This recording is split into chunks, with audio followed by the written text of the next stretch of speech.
Welcome to the Heart of Show Business. I am your host, Alexia Melocchi. I believe in great storytelling and that every successful artist has a deep desire to express something from the heart to create a ripple effect in our society.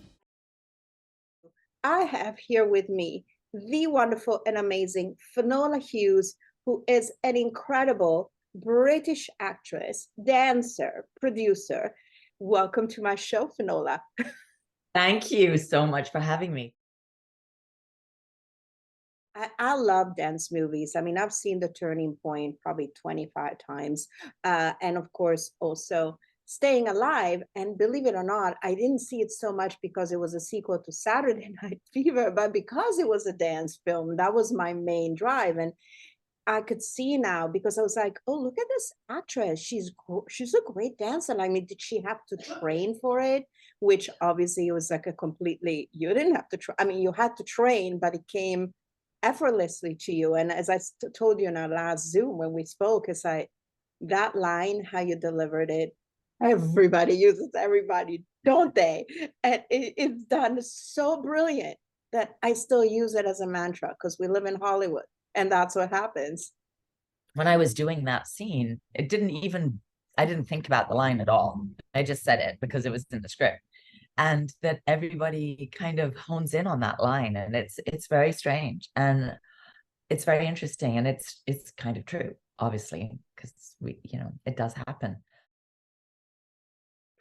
I always see producers as the orchestra conductors because they sort of have to make sure that everything is in harmony and there's beautiful music being created and the choice of the musicians and what kind of music are we going to perform. And I feel that the director is a bit of an architect, and it's a little sad to me. Well, now thank God we have Greta Gerwig, who broke all box office record to show that I think a woman can direct almost even better than a man in some ways. Sorry, guys, I don't want to have a Ken and Barbie moment here, but because we're natural nurturers. And I think when there is a female director at the helm, you are able to ask the actors how they're feeling. You're able to listen to their imposter syndrome and they can feel comfortable enough to share it with you where maybe they wouldn't share it with a male director.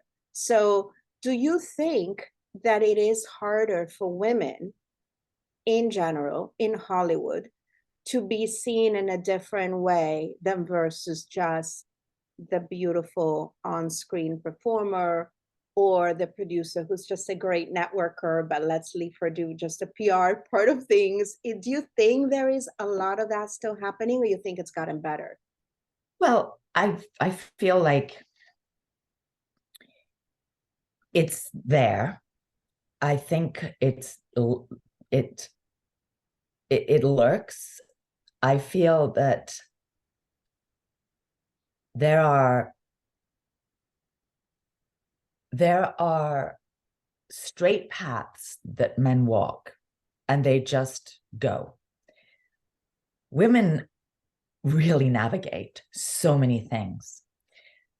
Like my daughter goes to an all-girls school, and the reason being is I never wanted her to change the way she spoke at a certain point. I never wanted her to suddenly speak sweeter so that she didn't appear to be a threat. That can sometimes happen. I noticed it happening around my peers when I was, at school. And I realized they were doing it so that the boys in their class who were coming into their own masculinity didn't feel threatened. So then the girls became fun. And that's one navigation period. The next navigation sort of area is, am I safe on the street? Am I safe getting in my car at night? Am I safe walking into this room? Am I safe? Period. So that's another curveball. Am I safe going to college? How are you reading me? Am I coming across too aggressive? Do I have to put an exclamation mark after a sentence in an email because I'm coming on too strong? Men don't ask themselves these questions ever. They just don't. And so that's okay, because I'm not male bashing at all. It's just laid out differently. It's just laid out differently. And it is a sort of reality. Like, we do have to be careful. Men have to be careful also, but it's just different. So that's just navigating the world before we've even got into the business world, before we've even got into anything. And I really enjoy this generation that is coming up that is questioning, why do I have to be binary? Why do I have to fit into this mold? Why do I have to be male or female? Why can I not be just who I am? And I'm really, they've done the heavy lifting for us. And as I look at these young people that are moving forward in the world, and I'm very grateful to the fact that they've cracked open this code that we are all trying to fit into. And I kind of really like it. I really am enjoying these questions that are brought forward. Yes, absolutely. And I completely 1000% agree with you. What got you thinking about this Barbie movie? I'd love to hear.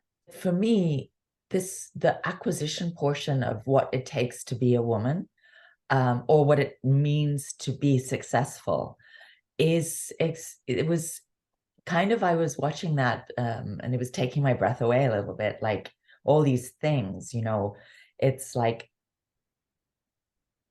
Ken now has the house because so it was the acquisition quota of the male-female relationship, or the person-to-person relationship. One of my favorite quotes in the movie, beyond, of course, the what it takes to be a woman, was when Barbie says, I want to be the imagination, not just the idea. And to me, that was like, wow, that is such a great, it's one of those where she wants to be beyond that. She does not want to be the product. She wants to be what created the product. And I think we're all artists, especially like you, that's what we want to be. Where we are thinking the roles, we're imagining them, and then we're creating that. And I think that's why we're all addicted. I feel that's my little, psychology self-assessment moment, is we're all addicted to what we do. Well, it's the self-actualization of the imagination. What makes Finola feel like she's living a purpose-filled life? When I did the bet, which was the first full length I did, there was a moment when we showed it. It was it was in Santa Barbara, where it was shot, and we had a full theater, all people from Santa Barbara. So the film was for people from Santa Barbara, if you like, because we shot it in Santa Barbara. And there was a moment when it was over, and the film had ended, and everybody started clapping. They were like really clapping what they'd seen. And I remember looking down and thinking to myself, oh, this is it. This is it. I helped create something that has helped other people feel happy and has helped them enjoy something. And that was the feeling. That was the moment where I went, oh, that's it right there. What I feel right now was why I did it all. And so, and I didn't know that was going to happen, but that was the moment where I went, oh yeah, okay, this makes sense. And that is a true definition of an artist, Finola. And I think that's really what they do. They want to give a sense of being relatable to people who are going through things, or making them forget for a second about their life and being transported in another world. 3 words by which you like to define yourself. And I know we could give ourselves 100, because we are multi-hyphenates, especially women, like in the Barbie speech. But what would be your top 3 words? I'm a good listener. I'm a listener. I'm a collaborator. And I would say I'm candid. Yes, you are. And if I have to add a 4th word in my own definition, as I see you in the little interaction that I had, I would say class act. That's very nice. Thank you. And Thank you so much for coming on my show, Finola. And to everybody who's been listening, you want to be an actor, you want to be a filmmaker, you want to be an entrepreneur, it doesn't matter what it is you want to be, you can always learn from the Hollywood peeps. They're not just people who are just about ego. They're there to make the world a better place. And maybe if you hear what they have to say, maybe, just maybe, you will have purpose, and or you will have a reignited purpose to go out into the world and create something beautiful, because God knows we all need it. So this is Alexia, the Heart of Show Business, over and out. I hope you enjoyed this episode.